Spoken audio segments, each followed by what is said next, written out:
గిరిజన ఆశ్రమ పాఠశాలలో పనిచేస్తున్న ఉపాధ్యాయుల సమస్యలు పరిష్కరించడం కూడా వారు డిమాండ్ చేస్తూ పెద్ద ఎత్తున నల్గొండ జిల్లా కలెక్టర్ కార్యాలయం ముందు కూడా ధర్నా నిర్వహిస్తున్నటువంటి పరిస్థితి కనపడుతుంది. సమాన పనికి సమాన వేతనం కల్పించాలని ప్రధాన డిమాండ్ వాళ్ళు చేస్తున్నట్టు మేము మొత్తం కూడా పని చేస్తున్నాం, పని మాత్రం చేస్తున్నాం, మాకు మాత్రం ఫలితం మాత్రం దక్కడం లేదని కూడా వారు పెద్ద ఎత్తున ఆందోళన చేస్తున్నట్టు పరిస్థితి. మొత్తం కూడా చాలీ జీతాలతో కూడా కుటుంబం గడవడం చాలా కష్టంగా తయారవుతుందని కూడా వారు చెప్తున్న పరిస్థితి. ఎన్నో సంవత్సరం కూడా చేసుకుంటూ వచ్చినా కూడా మాపై పని భారమే తప్ప మాకు ఫలితం లేదని కూడా వారు పెద్ద ఎత్తున ఆవేదన చెందుతున్న పరిస్థితి. ఏంటి వారి సమస్యలు ఏంటి, ఎందుకు వారు ఈ రోజు ధర్నా చేయాల్సి వచ్చింది తదితర అంశాలు తెలుసుకునే ప్రయత్నంలో వారికి సంబంధించిన నాయకులు వారితో మాట్లాడే ప్రయత్నిస్తాం. సార్ చెప్పండి, మొత్తం ఈ రోజు నల్గొండ జిల్లా కలెక్టర్ కార్యాలయం ఏంటి సమస్య, ఏంటి, ఎలాంటి బోనాల పండుగ జోర్దార్గా చేయాలని ఆలోచన చేస్తున్నారా? అయితే కిసాన్ ఫ్యాషన్ మాల్ లా అద్రిపోయే ఆఫర్లున్నాయి, జోర్దార్గా షాపింగ్ చేయండి.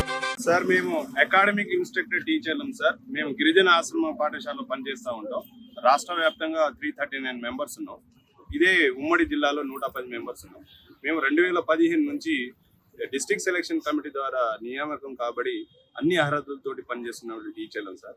మా డిపార్ట్మెంట్లో స్కూల్ అసిస్టెంట్, ఎస్జిటి క్యాడర్లు ఉన్నాయి.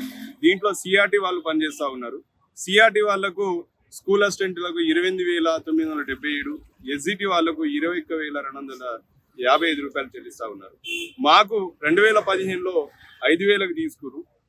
కరోనా తర్వాత ఆ జీతాన్ని మేము పనిచేయలేమంటే విద్యావాలంటీర్ జీతంగా కన్వర్షన్ చేసి 1,200 ఇచ్చిరు. 1,200 ఇచ్చిరు. 2023 సెప్టెంబర్ 15 నుంచి మమ్మల్ని అవుట్ సోర్సింగ్ సిస్టమ్ కింద తీసుకొచ్చి ఇచ్చేటువంటి 12,000 ఫిక్స్ చేసి జీతాన్ని ఆ 12,000 నుంచి కూడా పిఎఫ్, ఈఎస్ఐ, జిఎస్టి వంటి మినహాయింపులు పోను 10,400 రూపాయలు చెల్లిస్తా ఉన్నారు సార్. గతంలో విద్యా వాలంటీర్ వేతనం ఇచ్చిన 12,000 కన్నా ఇంకా దారుణం. శ్రమ ఒకటే, బాధ్యతలు ఒకటే, అయినా కానీ మా పట్ల ప్రభుత్వం చాలా మొండి వైఖరి ప్రదర్శిస్తూ మమ్మల్ని తీవ్ర శ్రమ దోపిడీకి గురి చేస్తా ఉంది సార్. ప్రస్తుత కాలంలో నిత్యావసర ధరలు పెరిగినాయి, రవాణా ఖర్చులు పెరిగినాయి. ఈ జీతం 10,470 తోటి మేము మా ఫ్యామిలీని గడవాలి, మా ఉన్నటువంటి పిల్లల పోషణ కానీ ఉన్న భారాన్ని ఎలా మేము ఫేస్ చేయాలో అర్థం కావట్లేదు. దీనికి గాను సంబంధిత డిపార్ట్మెంట్కి, అధికారులకు, ప్రజాప్రతినిధుల ద్వారా మేము ఎన్నోసార్లు విన్నవించడం జరిగింది. సంబంధిత డిపార్ట్మెంట్ మా యొక్క న్యాయమైన కోరికను వాళ్ళు ఆలోచించి ఫైనాన్స్ వారికి ఫైల్ పెట్టడం జరిగింది. ఆ ఫైల్ గత 2 సంవత్సరాల నుంచి ఫైనాన్స్ లోనే పెండింగ్ ఉంది. మా తరపున మేము చేయవలసిన ప్రయత్నాలన్నీ చేసినాం, ప్రజాప్రతినిధులను కలిసి చెప్పుకోగలిగినాం. కానీ ఆ ఫైల్ ని సక్సెస్ చేసేంత దమ్ము మాద లేదు. కాబట్టి ప్రభుత్వం యొక్క నిర్లక్ష్యానికి, వాళ్ళ యొక్క మొండి ధోరణికి, అధికారుల యొక్క నిర్లక్ష్యానికి, మొండి ధోరణికి ఈ రోజు మేము సోమవారం నుంచి పాఠశాల లెవెల్లో, ఈ రోజు 18వ తారీఖు జిల్లా స్థాయిలో అన్ని జిల్లాల నుంచి జిల్లా స్థాయి లెవెల్లో మేము ధర్నా కార్యక్రమాన్ని పూనుకోవడం జరిగింది సార్. సార్ చెప్పండి, మీరు ఎక్కడ పనిచేస్తారు, ప్రధాన డిమాండ్స్ ఏంటి? నేను ముదిగొండ, దేవరకొండ రీజియన్ లో ముదిగొండ బాలికల ఆశ్రమ పాఠశాలలో పనిచేస్తున్నానండి. గత 10 సంవత్సరాల నుంచి మేము పనిచేస్తున్నాం. కానీ స్టార్టింగ్ లో పార్ట్ టైం టీచర్లు అని పేరు పెట్టి 5,000 ఇచ్చినారు. తర్వాత కరోనా టైంలో విద్యా వాలంటీర్గా కన్వర్ట్ చేసి 12,000 ఇవ్వడం జరుగుతుంది. ఇప్పుడు ప్రస్తుతం అయితే 10,470 రూపాయలు వస్తుందండి. మేము ఉదయం 9 గంటల నుంచి 4:15 వరకు స్కూల్లో మొత్తం అసలు ఒక పీరియడ్ లీజర్ లేకుండా చెప్తున్నాము. అయినా కానీ మాకు సమాన పనికి సమాన వేతనం అనేది రావడం లేదు. ఈ సమస్య మీద మేము అధికారులను, అదేవిధంగా ప్రజాప్రతినిధులను ఎన్నిసార్లు మొరబెట్టుకున్నా ఎక్కడేసిన గొంగడి అక్కడ ఉన్నట్టే మా సమస్యకు పరిష్కారం అనేది దొరకడం లేదు. అధికారులకు ఎన్నిసార్లు మొరబెట్టుకున్నా మా ఏఐల్ అకాడమిక్ ఇన్స్ట్రక్టర్ల పట్ల వాళ్లకు ఆ వైఖరి అనేది నిర్లక్ష్యంగా ఉంది. దానికి నిరసనగా మేము నిన్న 17వ తారీఖు నుంచి నిరవధిక సమ్మెకు పూనుకోవడం జరిగింది. మా డిమాండ్లను తక్షణమే ప్రభుత్వము స్పందించి మాకు న్యాయం జరిగే వరకు మేము స్కూల్కు పోవడం అనేది అది జరగని పని అని చెప్పి మేము మూకుముడిగా రాష్ట్రం వ్యాప్తంగా 339 మంది అకాడమిక్ ఇన్స్ట్రక్టర్లు ఇలా సమ్మెలో పాల్గొనడం జరిగింది. ఈ రోజు రేపు మేము కలెక్టర్ ఆఫీస్ కాడ, రేపు అంటే నెక్స్ట్ హైదరాబాద్ లో కూడా మా ఈ ప్రోగ్రామ్ ఉందండి. ఏది ఏమైనా మాకు న్యాయం జరిగే వరకు మా ఈ పోరాటం ఆగదు. గత 10 సంవత్సరాల నుంచి పనిచేస్తున్నాను సార్. ఇంకొకటి ఏంటంటే మేము 9 o'clock వెళ్ళి 4:15 వరకు స్కూల్లో మిగతా టీచర్లతో పాటు డ్యూటీ చేస్తాం సార్. మా స్కూల్లో అసలు రెగ్యులర్ టీచర్స్ ఇద్దరే ఉంటారు.